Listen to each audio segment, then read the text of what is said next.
now I'm going to talk to my people. Yes. Because I like what, as we are saying, vive la France, vive la francophonie. So, le leadership, c'est quoi? Le leadership, ce n'est pas le fait d'intimider les gens ou bien de dominer les gens, non. Le leadership, c'est le fait d'aider les gens à suivre le bon chemin. Parce qu'il y a des gens qui sont là, ils ne savent même pas par quel chemin emprunter. Il y a des gens qui ont même étudié, mais ils ne savent pas quel business ils doivent faire. Maintenant, l'idée, quand tu rencontres une personne pareille, tu vas l'orienter. Non, tu peux faire mieux que ce que tu fais. Non, la peur que tu as là ne va pas te tuer. Tu peux aller au-delà de la peur. L'idée, c'est comme j'avais donné l'exemple, j'avais donné l'exemple ici en français, en anglais, pardon. La vidéo que j'avais vue à propos de chiens, il y avait un groupe de chiens au niveau du Canada et il n'y avait pas de l'eau. Pourquoi? Parce qu'il y avait, la neige, il n'y avait pas la place pour que tout le monde puisse boire de l'eau. Mais il y avait seulement une petite place pour le boss que je vais appeler. Et il ne voulait pas que les autres puissent venir boire de l'eau, comme il était boss. Il intimidait les gens. Mais il y avait un petit garçon, un petit chien qui était là à côté. Il a eu l'idée de briser la glace là où il y avait pas, parce que l'eau était en dessous et il n'y avait pas moyen de boire, mais le petit chien a brisé et tout le monde a vu ce qu'il faisait. Ils sont venus, ils ont commencé à briser et tous ont profité avec l'eau potable. Et le boss était laissé comme un vaurien. Personne ne le faisait confiance parce qu'il n'était pas là pour les aider. Il était là simplement pour le faire peur, les intimider. Mais l'idée, c'est quelqu'un qui est là pour aider quelqu'un à avancer jusqu'à son destin, à sa vision. Parce que nous avons tous nos visions, mais c'est la peur des fois qui nous arrête. Merci mon ami.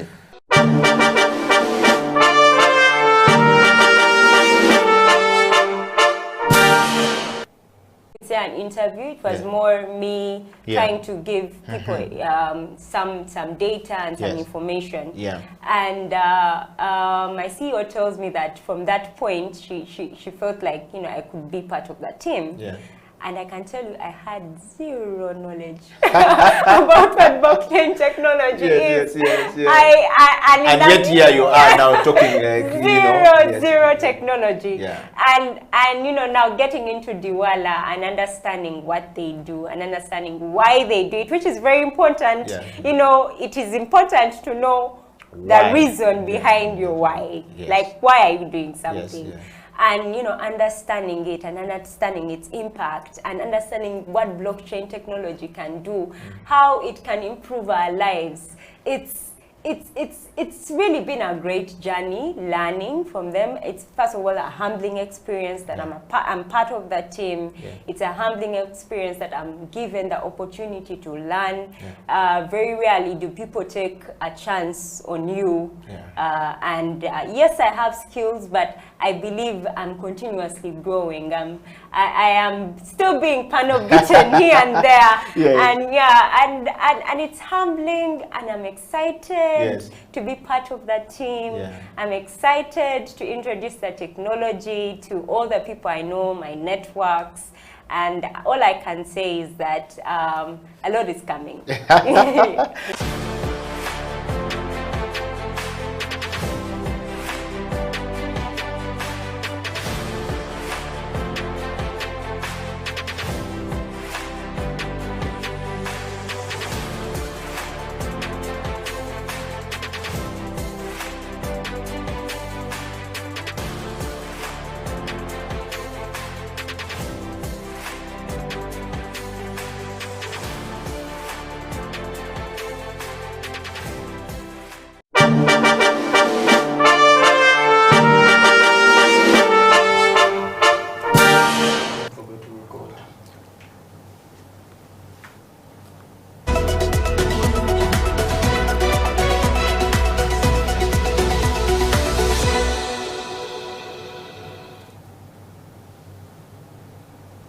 Welcome to the program. My name is Eddie Okila, and of course my guest this morning on the CEO bench is the one and only Dr. Apollo Buregeya. Is that the correct spelling of your name? Buregeya. Buregeya. Yes. All right, welcome to the program, Apollo. And to everyone out there, we want to say thank you very much for joining us on the CEO Bench this morning, or this afternoon, or this evening, depending on which part of the world you are actually watching the CEO Bench from.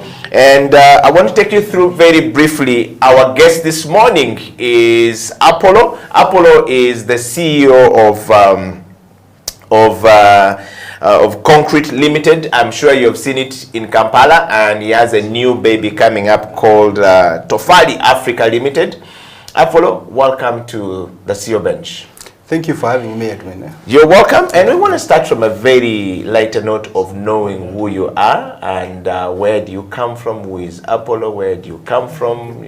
What are your values? Are you Ugandan? If yes, what are the values that define you as a Ugandan? Let's start from there. Thank you, Eddie. Yes, I'm a Ugandan.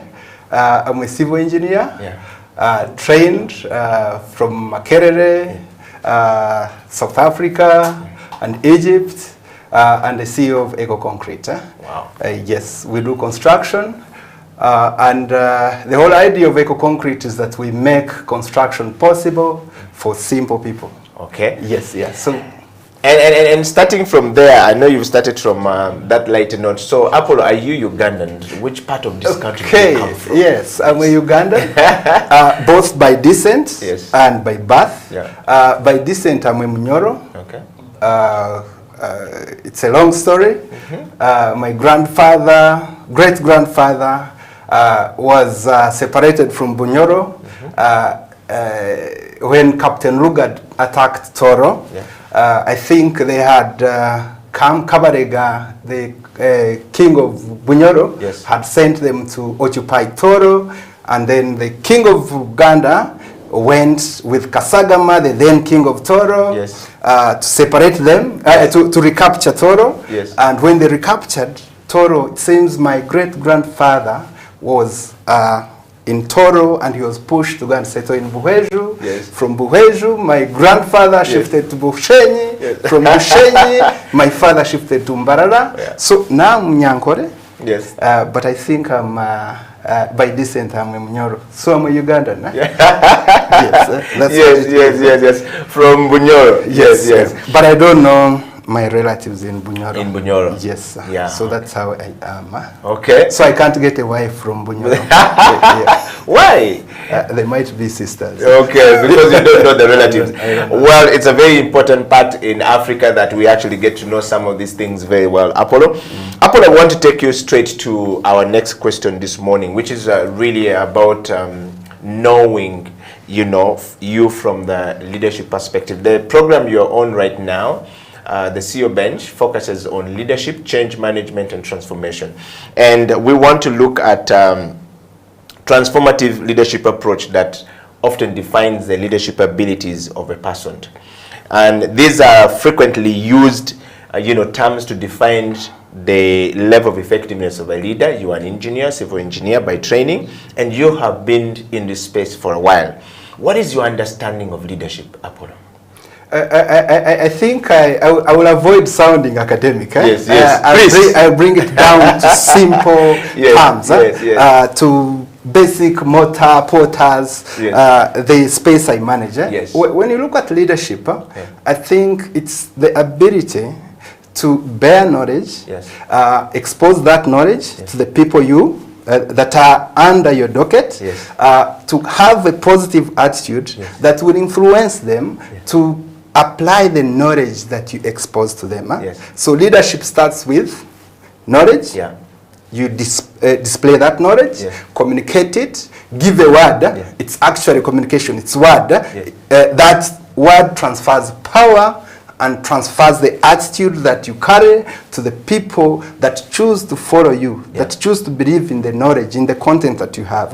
And then by doing that, I think that is the space where leadership can be demonstrated. Well, you've actually defined leadership in the level that we often want it to be. I mean, the translation of that word that goes to people that often influence people to follow you, influence people to say, I think I need to, you know, work with Apollo. I think I need Apollo as a person, is key going forward. And I think for me, that's the real definition of leadership going forward. Now that we've defined leadership, Apollo, by your understanding, we want to know, are you a leader? I'm still I'm still under construction. Okay. You've seen the signage we put on sites. Yes. Under construction. Under construction. Yes, I am a leader. Yeah. I have a family that follows me. I have a workforce. I think at Eco Concrete we are about 65 people, 15 permanent staff, and then the rest are on contract basis. Yeah. And those people follow me, and that makes me a leader. So, and I tell them to do things they're supposed to do, and they do them. So, I think I'm a leader. However, I tend to define myself as an entrepreneur, and as an entrepreneur, you are constantly in the space of change. You're constantly learning, you're constantly testing yourself, you're constantly testing the ideas that you have, you're constantly with people, you're constantly trying to sell yourself to people so they can get attracted to you and come and follow you. Yeah, so that is, I'm an entrepreneur. Leader, it's natural. It will come. Well, we can see from your background that your ancestry speaks a little bit more about leader when you talk about your grandfather and the migration and the things that happened in the days of the history of Uganda. We can see that there is a leadership, you know, tendencies in your DNA. I want to go straight to self-leadership, Apollo. Quite a time, or quite often, we talked about leadership, but we don't know that leading self is the #1 leadership goal that everyone should look into. And self-leadership for me is very important. We want to just know from you, what is self-leadership? How have you been able to lead yourself from as an individual? First of all, what is your definition of self-leadership for somebody who is watching, who doesn't know what to do, doesn't even know whether they can lead self or not? Some people just wake up in the morning and follow whatever they are saying.